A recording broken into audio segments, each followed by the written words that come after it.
Once again, Raymond Arroyo.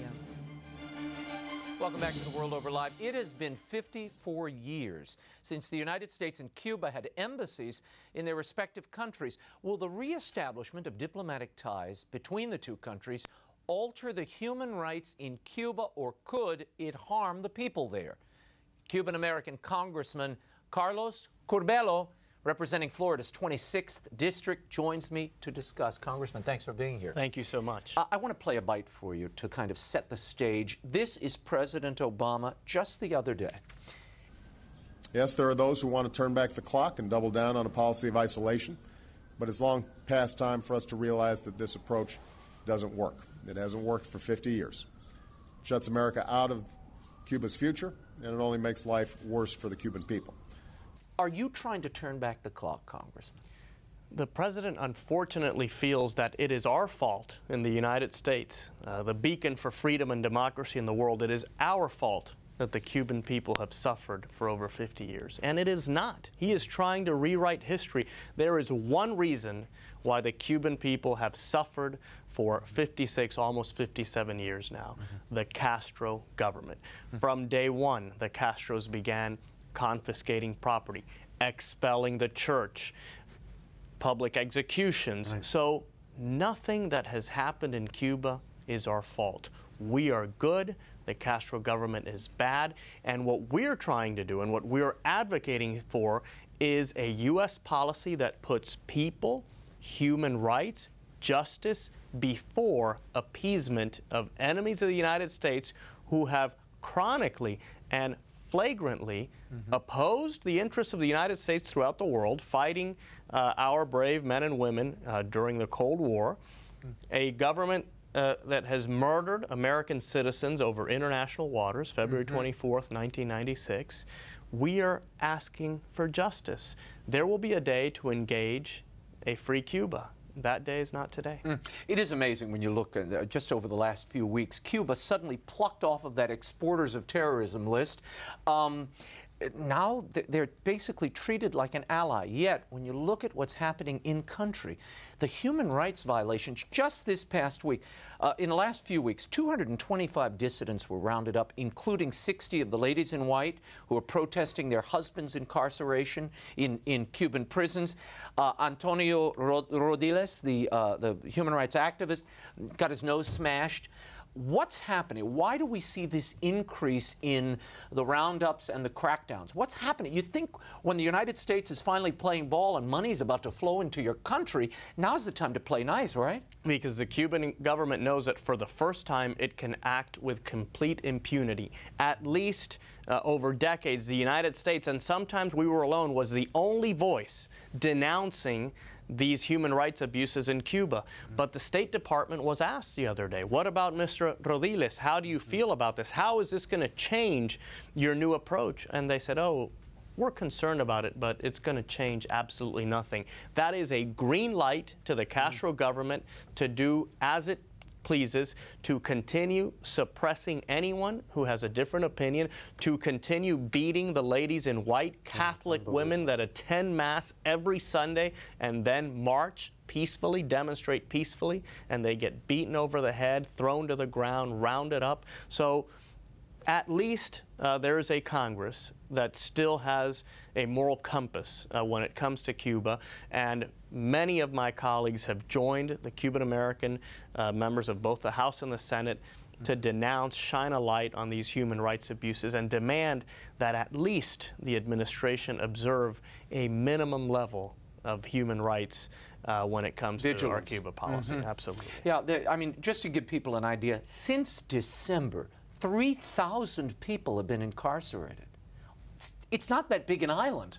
I mean, it's unbelievable that those. Right. That we're so the president numbers. says that our sanctions policy hasn't worked. Well, his policy of rapprochement, of engagement, what has been the result? More human rights abuses. The Cuban government continues working with the terrorist FARC in Colombia, continues wreaking havoc in Venezuela. Everything that is happening in Venezuela is connected back to the Cuban government and Cuban state security. So this is the result of President Obama's policy of engagement. So what does the United States get out of opening relations and reestablishing ties with Cuba? That's a good question, and the best answer I have found is that this is a personal legacy item for the president, meaning that no matter what, no matter the facts on the ground, no matter the consequences for U.S. national security, for the interests of the Cuban people, President Obama decided one day that part of his legacy was going to be normalizing relations with Cuba, no matter what. And in my opinion, that's a very selfish and self-centered way of conducting foreign policy. I want to show you something. This is from 2008. Then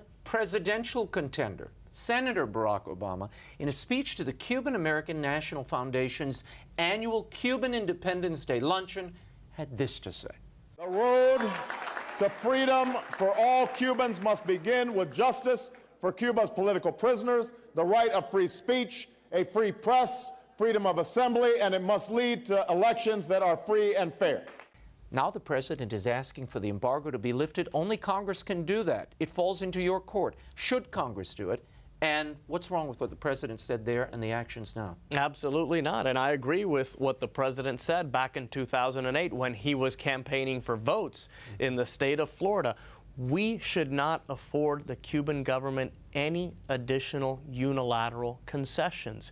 We have turned over everything to them in exchange for nothing. And by the way, Raymond, people forget this, but this was all done in the context of the liberation of Alan Gross, an American hostage cruelly held in Cuba for 5 years with no cause. So what has President Obama and his administration done? They have sent a message to the world that the United States will reward rogue regimes, enemy states that take Americans hostage. The blueprint is there. Take an American hostage, hold them, and in 5 years you can get everything you want and then some.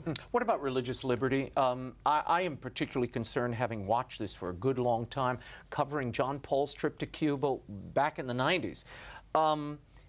Should that embargo be lifted, what impact do you think it will have on the religious freedom of the people in Cuba? Because, I mean, when you read some of these stories, a priest telling dissidents you're not welcome at Mass, and then the Gestapo coming and rounding them up before Mass. This is frightening to me. It's very disheartening because you have the example throughout Latin America of how the church over the decades has stood up for those who are being oppressed. And by the way, sometimes the church stood up against conservative dictatorships and other times against leftist dictatorships. The message of the church has always been freedom, democracy, respect for human rights. However, in Cuba, it seems sometimes that the church is in some ways coordinating with the government, working with the Cuban government, looking to cover for the Cuban government. And yes, some clergy have really disappointed, to use a kind word, and even the cardinal in Cuba on various occasions has sold out to the Cuban government and given them cover as they continue repressing and suppressing anyone who disagrees with them. So the more we reward the Cuban government with unilateral concessions, the more emboldened and stronger they will become, and they will feel more able to continue this repressive machine that has been at work for 57 years. What do you think will be the impact of the papal visit and the significance of the Pope going to Cuba before he comes here to Washington, D.C.? I remain hopeful, Raymond.